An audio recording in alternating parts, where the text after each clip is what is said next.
When I first read the first script for John Wick, it was first called Scorn, and I remember thinking that it was a really fun action movie, but what hooked me in was the dog, and I'm a dog lover.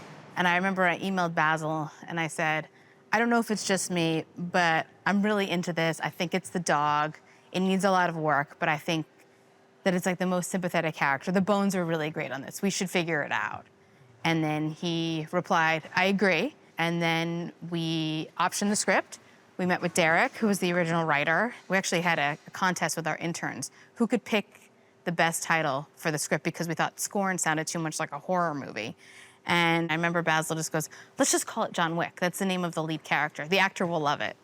And that actor became Keanu, and we started meeting and talking about directors, and Keanu had known Chad and Dave forever. We'd been aware of them, but we never really met them. We'd never done a movie with 8711, and they came in and they blew us away with their pitch, their take on the material, their nuance, the story ideas that they had. And so then the team was born, and we were kind of off to the races.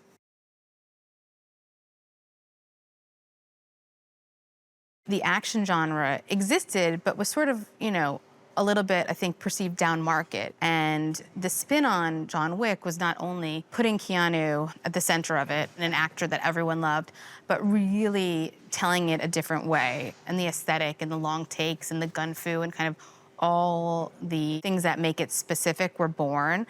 But we really tried to push the envelope with the storytelling and cast great actors. And we keep pushing that further and further. And now on John Wick 4, we've taken it even further. We're sort of, have European vibes. We've left New York. The movie is bigger. The cast is more sprawling. The movie is not just about Keanu anymore. It's a much bigger canvas. So it's been really fun to kind of watch the evolution of that.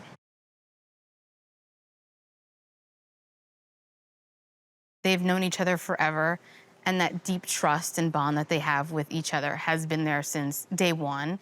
And I think that has infused itself a lot into the movies. I think that we're super lucky, and because of that bond, it's why Chad is here directing John Wick 4. I think there's very few franchises that sort of have the consistency that we have with this core team of director, star. Keanu loves this franchise so much, and both of them are producers on 4, which is new and something that they've both greatly earned.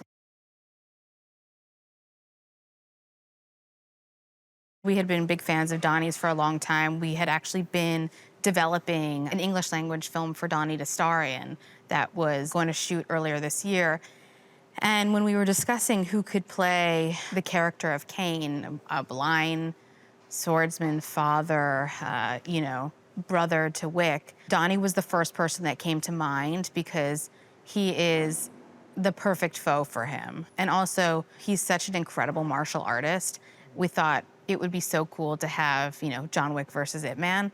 And Donnie loves the franchise. That's how we sort of got into business with him in the first place. He's a huge fan of the movies, and those always make the best sort of people to put in because they get the joke. They have fun with it.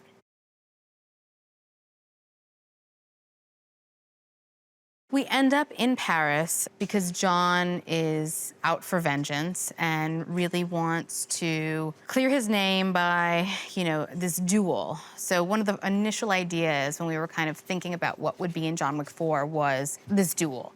Chad is deeply inspired by Westerns and Japanese films and sort of the idea of making good, the bad, and the ugly. And this duel, this sort of iconic fight, was something that we all pictured and thought would be so incredible to modernize and use Paris as the backdrop. So we have the settings all over, and basically it's, in classic Wick style. Wick is on the run, being hunted and hunting, trying to gain his freedom.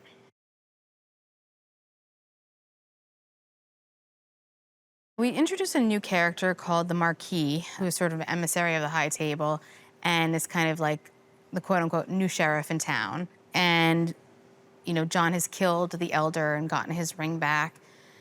And now there's hell to pay. The New York Continental has been destroyed. People have died. There's really nothing left for him. So he is out to destroy the Marquis, played by Bill Skarsgård. And he is here to kill him and destroy everything in his path. And within that, he will be free.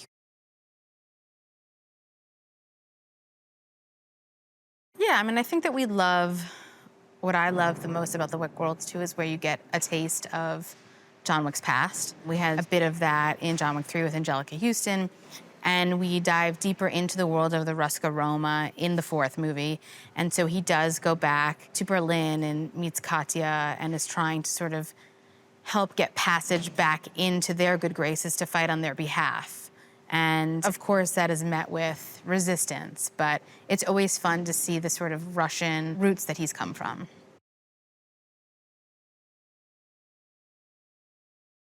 The sets are incredible. They're big. Everything is huge. We recreated Osaka, Japan on the backlot of Babelsberg. There's bamboo forests, there's shrines, there's water sets, there's dog action, geishas. There's everything in this movie. So I think in a world where people have not been to the movies in a long time, we're really, really pushing for this massive theatrical feeling when you watch John Wick 4. So it's a big movie. We want it to feel big, lots of scale, lots of scope. So not only are the sets incredible, but we're pushing for really iconic locations in Paris, like the Arc de Triomphe and the Louvre, and we really want it to be spectacular.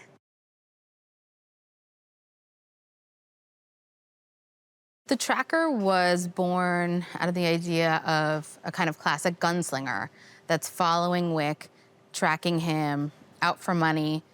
We also wanted to use the dogs again because we love them so much and wanted to figure out how to push what they could do even further, not only with the stunts, but how they could seamlessly fit into the story. So we love this idea of a character that was literally tracking him and could smell him, and was also doing it to raise the bounty and basically just for cash. And he is kind of the mirror of John Wick in a way where he wants to get out. I think he sees what John Wick has become and what Kane has become, and he doesn't want a part of that. So it's really about him kind of getting in, getting out, getting the paycheck, and heading for the hills.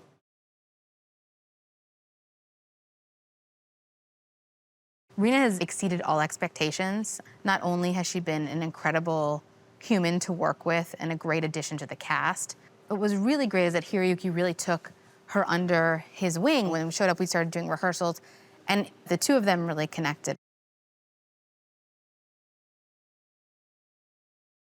They're gonna love the action. In this one, there's some incredible car action that is unlike anything we've ever seen. I think they'll love the nunchucks. I think that they'll be surprised at the Scott Adkins fat suit sequence. I think that the visuals are just gonna be incredible. I mean, every day we push it further and further with the sets and the lighting. You know, the entire movie takes place at night, so it's really sexy. And the fighting is incredible, like always. And I think people expect that from us. There's a lot.